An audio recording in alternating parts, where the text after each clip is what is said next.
Will democracy survive the next couple of years?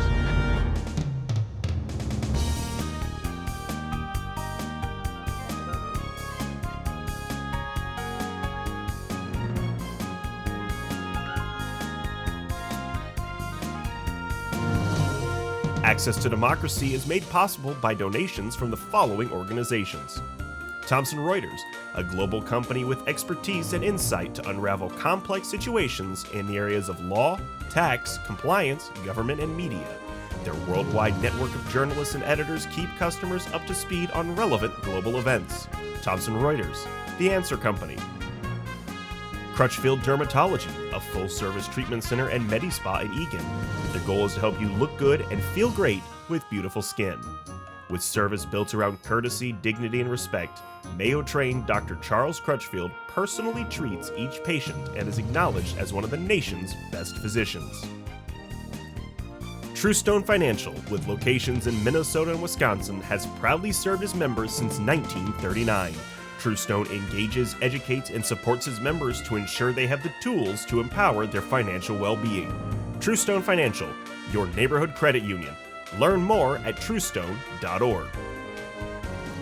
Edina Eye Physicians and Surgeons, a division of Twin Cities Eye Consultants, has proudly served the Twin Cities for more than 55 years now, in 7 convenient locations.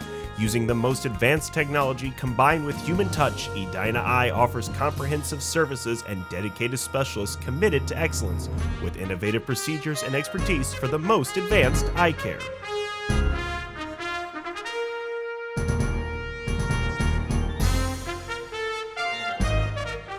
Back to Access to Democracy. I am Holly Jenkins, your guest host today, and with me I am delighted to introduce a first-time appearance on Access to Democracy. We have Senator Lindsey Port. Welcome, Lindsey. Thank you so much for having me, Holly. Yeah, no, very happy to have you here. Lindsey, first-time senator from representing Senate District 56, and that's that's Burnsville, Lakeville, and Savage. Why don't you tell us a little bit about yourself? You're a new senator. Tell us about your life and what brought you into politics. What made you want to run? Sure, thanks. This is my first term. I'm a mom. I've got 2 little girls, a 10-year-old and a 7-year-old. I've worked in and around Minnesota politics for a long time. I first got involved as just a volunteer, making phone calls, and really fell in love with talking to voters. And that idea that the more we connect, even where we disagree, we can find common ground and we can have great conversations. And that idea is really what propelled me to get more and more involved and eventually run myself. I really think community-based conversations, building relationships across the community, and really being able to listen to each other is such a necessary and really sometimes missing piece of our government. And so that was really what drove me to be in this work. Okay, well, I couldn't agree more. I think that the community aspect and that communication piece is all important. And as you said, it's far too often missing when some decisions are made behind closed doors. You don't really always know what's actually happening. So how can you be representing people if you're not out talking to them? That's exactly right. Question, your campaign was done during a pandemic. So how that had to have been somewhat challenging, and you can give us a little bit of insight into how did you have these community conversations, and how is that, and now it's your first term and you're in a virtual session. So if you wanted to share a little bit about what that was like trying to campaign in a pandemic, and also what do you think some of the challenges have been in working through a virtual session? Yeah, it is. I don't think any of us who choose to be candidates would ever choose to run during a pandemic. Obviously, it hadn't started yet when I decided to get into the race, and I had run once before for the House. And so I really love campaigning. I love door knocking. I love having those conversations with voters, being able to do them face to face, having events, being able to talk and connect with people. So the virtual nature of the pandemic really was a huge challenge for me. We did a lot of Zoom sort of open houses and town halls. We did some meet and greets, socially distanced in parks and things like that. But it really was a challenge to sort of reach out to the wide variety that you normally can do. And I am not a person who loves talking on the phone, but I spent many, many, many hours, doing phone banking instead of being out knocking on doors. And really, I guess one of the blessings was everyone else was home too. So people answered their phones and were willing to engage. And then through the session, I think that those same challenges have existed. It's hard to build relationships, especially as a new member, even with the other legislators, because not everyone's in the office. Most of us aren't here every day. In the Senate, I think more people are in because we have to be in person on days that we're on the floor if you want to be able to speak to an issue. We can vote remotely, but we can only speak to an issue if we're on the floor. So that does mean more of us are there, but we're still socially distanced around the Capitol. So it's not like we're actually building those relationships with other folks. We spend a lot of time in Zoom. All of our committee meetings have been on Zoom. And I think we've figured out how to make this work. And one thing I will say is, I think that the availability of having Zoom meetings did also make it more accessible for some people. Even on the campaign, I have a lot of mom friends who maybe couldn't have committed to a 3-hour door knocking shift, but could do 20 minutes or an hour of call time during naps, could plug in via Zoom, but wouldn't have been able to find childcare.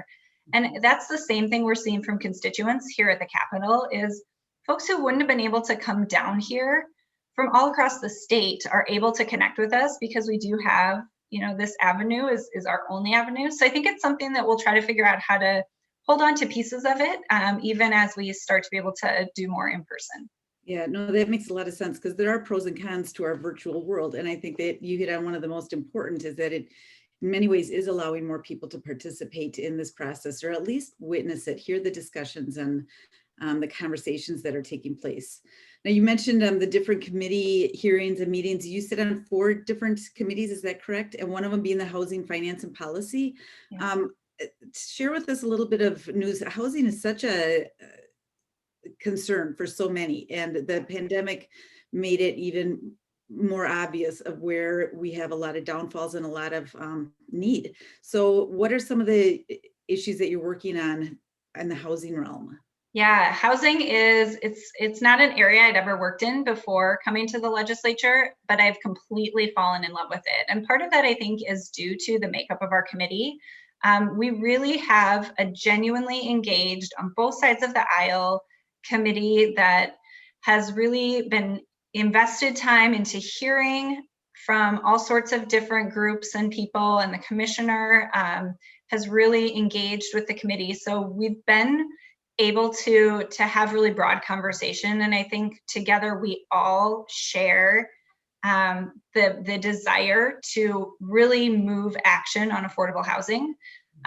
It's just such a huge crisis. I knew it was a problem before coming to the legislature, but hearing from the commissioner that 2 out of 3 projects to build affordable housing are turned down, not because they don't qualify, not because they're not ready, but because there's just no money for them. And we invest, what people think of as a lot of money in housing, but it's just nowhere near the necessary scope of what is needed in our communities. And the other piece that I think makes housing sometimes able to be more bipartisan is that it touches every single community all across the state. No one is immune from the need for affordable housing, the lack of affordable housing, from homelessness in our communities. And so I think that does bring people to the table in a way that some of our other committees have some of those struggles that we don't in that area. We've been doing a lot of work on the eviction moratorium off-ramp, and I'm hopeful. We're hearing it on the floor of the Senate on Monday. I'm hopeful that we will move that, and that in conference committee, that the House will also move it, and we'll be able to get to a point where we can, ensure us a just, safe off-ramp that doesn't flood our courts, that allows folks to access the federal money that's coming in, and really builds in a process for how we're going to start unfolding as this pandemic begins, to be on its last legs here. Well, it's enlightening. It's just rewarding to hear you talk about a committee that you feel is somewhat bipartisan, because one of my next questions was, are you able to get any hearings? We hear so much pushback against, because the Senate now is majority is the Republicans, that they won't hear DFL bills. Do you see that maybe just not in this committee, but in others, or what's your experience been? Yeah, in housing, I did have 2 bills heard, and that's the only committee. And that's also the only committee where I really heard other Democratic bills. So it is a problem, and it's not just a thing that happens on one side. It often happens, in whatever party is in power. And I think that's something that we need to be more transparent and do more work on. But housing really was an outlier and gave really great experience there were a couple of first-term members on that committee. Republican Zach Duckworth is also on that committee. And I think it gave us both a great opportunity to really learn the process and engage really deeply in both the policy, but also how this works, how the system works, because we had just great mentors on both sides of the aisle. Good. Well, it's great that you're on that committee and learning how this can work in a bipartisan fashion. And you're spot on that we need to see more of that. And it is on both sides. It happens on both sides. And part of that is maybe just let me know, what would be your perspective of the current DFL party? It's made up of some of the old school and now some of the younger, newer members of this party. And what are they going to be doing? What do you think the Democratic Party needs to do the next election? I hate to bring it up already, but 2022 is only a year away and it's a huge election. So what do you think the DFL needs to do to retain the governor's office, retain the House, and turn the Senate? Yeah, it's a great question. And it's less than 2 years away now. So I guess it's relevant for sure. The focus on Minnesotans is really, I've been really proud of the work of both the House and the DFL Senate caucus, have been really focused on what Minnesotans need coming out of this, going through this pandemic, coming out of this pandemic, focusing on workers, focusing on our students, focusing on healthcare access, affordability, housing, those things that actually affect our everyday lives. And I really think that is the key. Sometimes our politics gets either so in the weeds that it's not understandable to everyday people, or is just like just political football, that just turns people off. And I've been really proud of the focus that we've had, and I hope it continues, and I think it needs to continue if we're going to be successful in future elections. The focus has to be on what our communities need. And that work has to be done before we introduce the bills. We have to be in those conversations, which goes back to that. How are we campaigning? How are we talking to our communities? How are we connecting to know what our communities need? And then that work has to be ongoing to invite them into the process, because it really can be, they call this under the dome in here, and it really can feel far away from our communities. And I think the more that we can break that down and give people invitations in, like through this show, after this, I'm doing an Instagram live on a bill that we have been working on passing with a couple of other legislators, opening up opportunities for people to engage, understand the bills that we're passing, and see how they affect their lives. It's going to be vital. Well, I was already a fan of yours, but that makes me even a bigger fan, because I am a huge proponent of community engagement throughout the decision-making process. So I'm just thrilled to hear you talk to that topic. And it crosses the boundaries. It crosses every issue. So whatever those issues are that are most important in your life, you have a voice, and you need to be involved in that process. So it's pretty exciting to hear you talk about that. Yeah, it absolutely does. And I will just say my favorite bill that I'm working on, I've always felt that the bills that we write in the legislature should be written by or written with those who they impact the most. And my absolute favorite bill that I'm working on this year was brought to me by a group of students who wrote the bill with council here at the Senate and the House about climate justice education and how climate justice education needs to be a part of curriculum from kindergarten all the way through high school. It touches all different aspects of the school. They were so clear on it. They knew exactly what tools they needed to be prepared for their own futures. And it has just been an incredible privilege to work with them on bringing that legislation to life because they know what they need. And so that should be our job at the legislature, is to actually make that happen. That's exciting. What is the bill? I'm going to blank on the number now, but it's the Climate Justice Education Act, Okay. and I will find out the number and get it back to you. That sounds great. I'm going to follow that one for sure. But what a neat, wonderful experience for those younger generation to be part of this so early, and they will grow up feeling confident that they can do this too.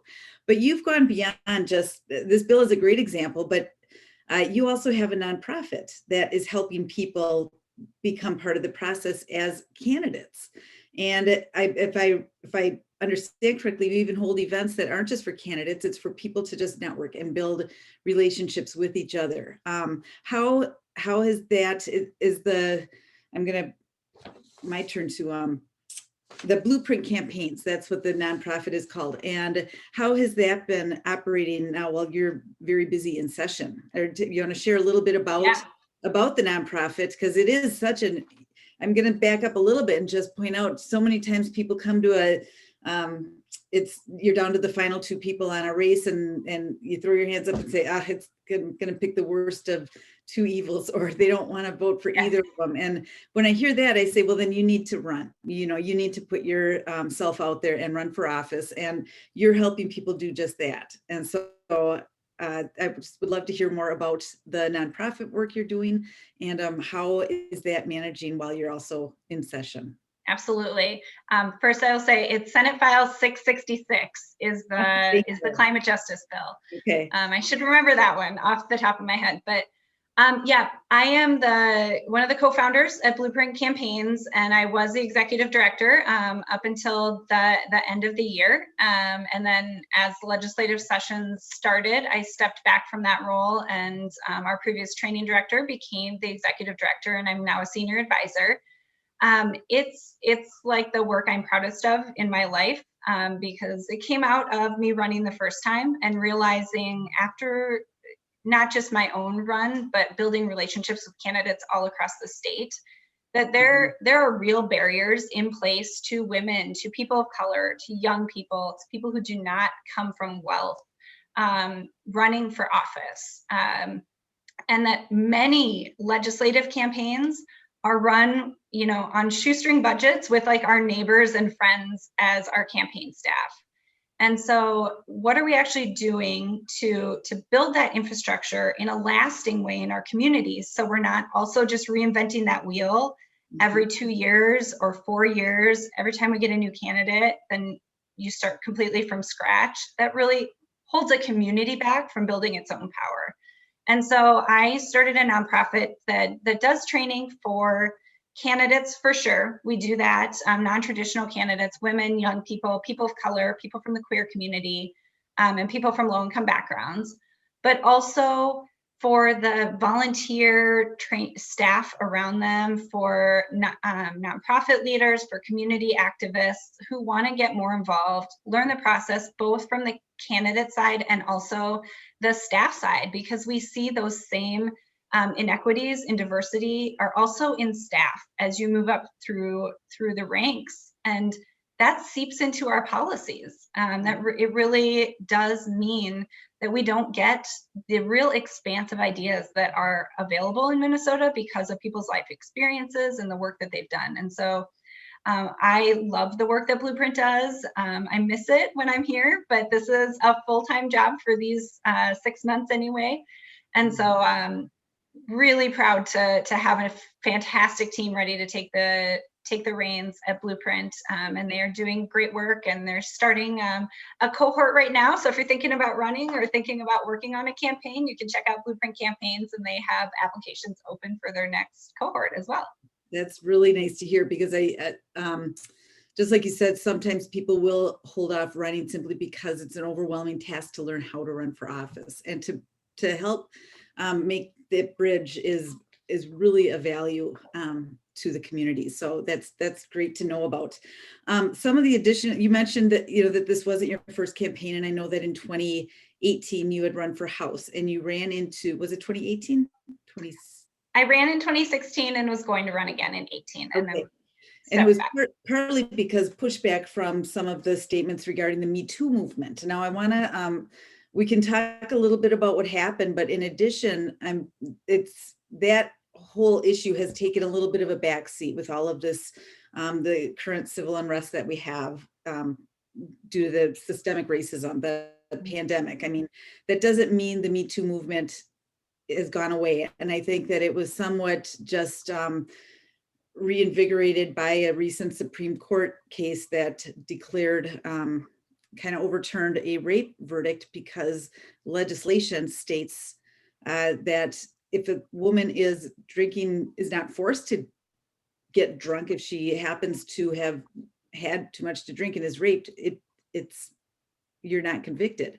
How did that make you feel? And I know there's legislation out there. Is it going to get through? The Senate hasn't had a hearing on it yet, but I am curious, with your experience with the Me Too movement and the pushback that you got, and then to see a hearing or a Supreme Court ruling like that. Tell me how that made you feel, and where are we heading? Yeah, I think like a lot of other victim survivors, that the Supreme Court decision was really painful, even though I still do advocacy work in that area. It's an area I'm really close to and have followed for a long time. This isn't a surprise to folks who work in this area. They knew this was how the law was written, and have been pushing for a change to the law for several years. And honestly, like, the Supreme Court decision provided the urgency, and really, if you read the opinion from Justice Thiessen, he was very clear that, like, the hands of the court were tied and the legislature needed to fix the law. And so I do think that it provided that urgency, that push, to bring it back to the spotlight, to really get the public pressure on for the legislature to move on it. And Representative Kelly Moeller has been doing incredible work in this area, and she was a big part of the task force. There's been a 2-year task force of advocates, of victim survivors, of prosecutors, of defense attorneys, really people all across the scope of law enforcement, who have gone through the entire sort of code about criminal sexual conduct, and rewrote the changes that needed to be done. And so when the Supreme Court decision came out, it felt like there was real pressure to at least change that one piece. But we didn't really want to do just the one piece. Like, it is important that we that we fix what is broken in all of those laws. And I am just so heartened and incredibly grateful to the Senate Judiciary Committee that did have a hearing on Wednesday night. They added a special hearing specifically to hear that one clause about the voluntary intoxication, but they ended up hearing the entire bill. And the entire bill has now been included in the Senate Omnibus Judiciary Bill, and it is also in the House bill. So I have real faith that this is going to get passed, which is, it's really an emotional thing to be thinking about, because that felt, it hadn't gotten a hearing so far in the Senate. It didn't look like it was going to move. And so I'm just so proud of the work that the advocates did, that the public did in calling senators, calling legislators. That really does work. It really does push it forward. And so we are, I think, going to see those changes made this year.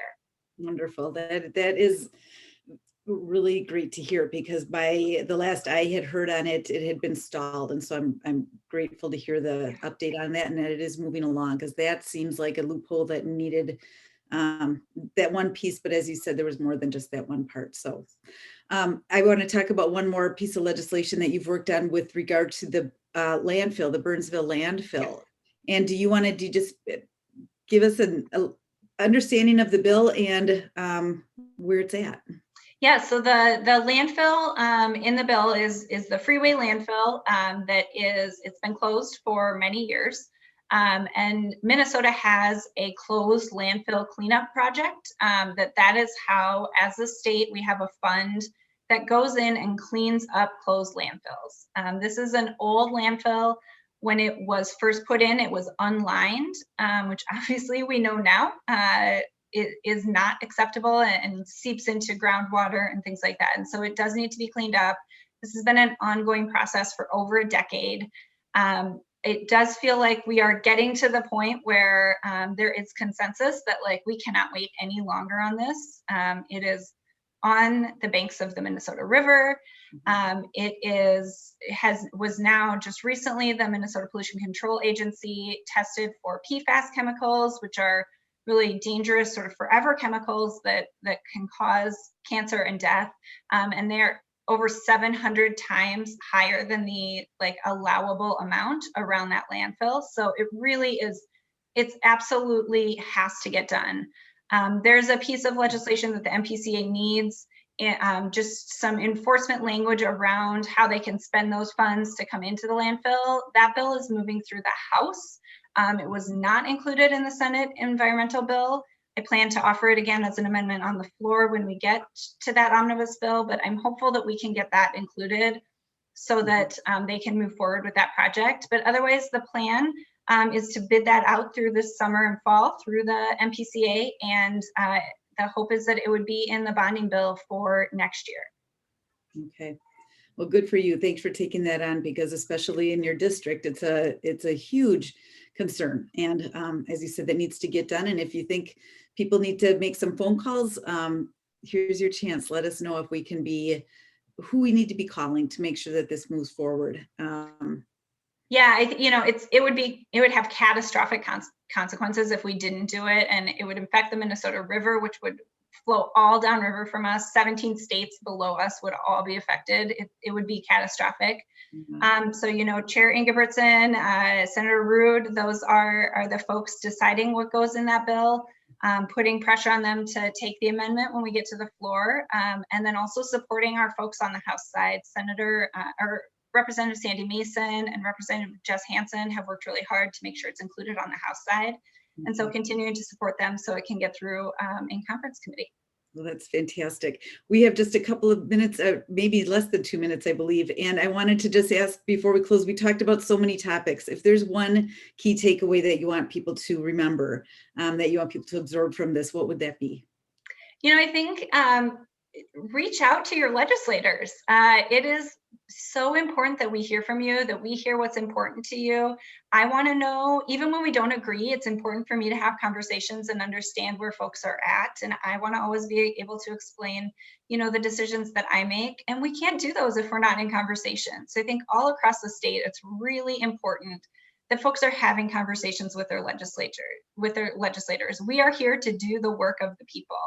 And so it's just absolutely vital that we're connected to you. Oh, thank you so much. That's a great message.